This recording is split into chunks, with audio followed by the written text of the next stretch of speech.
खाटू के उस पावन दरबार की महिमा अपरंपार है, जहाँ हारने वालों को जीत मिलती है और टूटे हुए मन को सहारा कहते हैं कि बाबा श्याम के पास जाने वाले की झोली कभी खाली नहीं रहती। आज मैं आपको एक ऐसी ही सच्ची घटना सुनाने जा रहा हूँ, जो हमें यह विश्वास दिलाती है कि जब दुनिया के सब दरवाजे बंद हो जाते हैं, तब खाटू वाले का दरवाजा खुलता है। यह कहानी है एक साधारण से परिवार की, जो राजस्थान के एक छोटे से गांव में रहता था। उस परिवार के मुखिया थे रामलाल जी। रामलाल जी बाबा श्याम के परम भक्त थे। उनकी छोटी सी दुकान थी और उसी से घर का गुजारा चलता था। जीवन में संघर्ष तो बहुत थे, लेकिन बाबा के प्रति अटूट श्रद्धा ने उन्हें कभी टूटने नहीं दिया। संकट के बादल तब गहराए जब रामलाल जी की बेटी का विवाह तय हुआ।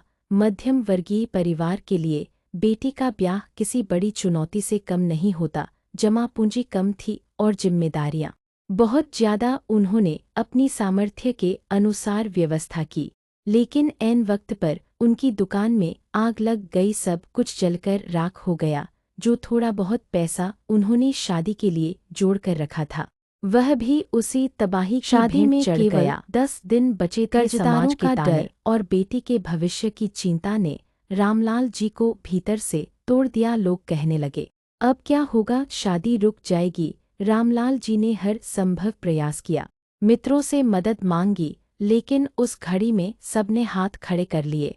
थक हार कर नम आंखों से रामलाल जी अपने घर के छोटे से मंदिर के सामने बैठ गए। सामने बाबा श्याम की एक छोटी सी तस्वीर थी। उन्होंने सिसकते हुए बस इतना ही कहा, बाबा मैंने तो हमेशा तुम्हें अपना साथी माना। आज मेरी बेटी की लाज तुम्हारे हाथ में है। लोग कहते हैं तुम हारे के सहारे हो। आज इस हारे हुए पिता को थाम लो बाबा।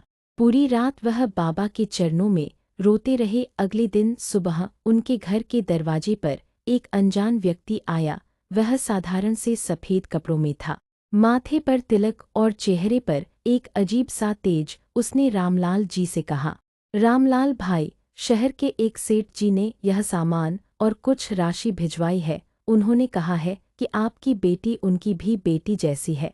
रामलाल जी दंग रह गए। उन्होंने पूछा, कौन सेठ जी? मैं तो किसी को नहीं जानता। उस व्यक्ति ने बस इतना कहा, वही सेठ जो खाटू में बैठता है। इतना कहकर वह व्यक्ति वहां से चला गया। जब रामलाल जी ने वह थैला खोला तो उसमें न केवल बेटी की शादी का पूरा सामान था, बल्कि उसमें उतनी ही राशि थी जितनी की उन्हें सख्त जरूरत थी। सबसे आश्चर्य की बात तो यह थी कि उस थैले के ऊपर एक मोरपंख रखा हुआ था। शादी बहुत ही धूमधाम से संपन्न हुई। विदाई के बाद जब रामलाल जी उस सेठ का धन्यवाद करने के लिए शहर गए और उस पते की तलाश की जो उस व्यक्ति ने बताया था, तो उन्हें वहां कोई दुकान या घर नहीं मिला। स्थानीय लोगों से पूछने पर पता चला कि उस नाम का कोई व्यापारी वहां रहता ही नहीं है। रामलाल जी की आंखों से झरझर आंसू बहने लगे। वे समझ गए कि वह कोई साधारण इंसान नहीं, बल्कि स्वयं बाबा श्याम थे, जो भक्त की पुकार सुनकर दौड़े चले आए थे। बाबा ने न केवल उनकी लाज बचाई, बल्कि यह भी सिद्ध कर दिया कि जो उन पर अटूट विश्वास रखता है, उसे कभी हारने नहीं देते।